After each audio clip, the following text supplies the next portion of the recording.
अलिफ बा। हाफिज जी क्या सिखा रहे हो अपने बच्चों को? इन्हें सुधार रहे हो या बिगाड़ रहे हो? क्या बात हो गई भाई साहब, कैसे तनका रहे हो? हाफिज जी, जो बच्चे तुम्हारे पास पढ़ना है ना मुझे आते हुए सलाम कराएं ना जाते हुए सलाम कराएं, और तौसीफ को रोज सलाम कराएं। अरे भैया, तो इसमें मेरी गलती थोड़ी ना है। मैंने तो अपने बच्चों से कह रखा है कि जब भी कोई मुसलमान दिखे तो उससे सलाम करना है। तो तुम्हारा क्या मतलब है हाफिज जी, हम मुसलमान ना है? अबे ना लगता है, जब भी तो बच्चे सलाम ना करते।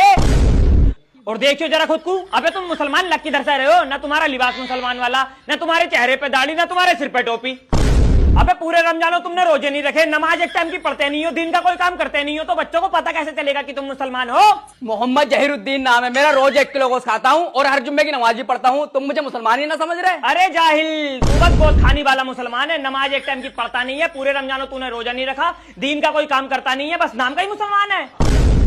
जाहिलो सुधर जाओ, अब भी वक्त है, कुछ इल्म हासिल कर लो। हाफिज जी, अब हमारी पढ़ने की उम्र ना रही। अबे जाहिलो, पढ़ने की कोई उम्र नहीं होती। पढ़ो अलिफ बा ता ता ता ता ता ता ता ता ता ता ता ता ता जीम हा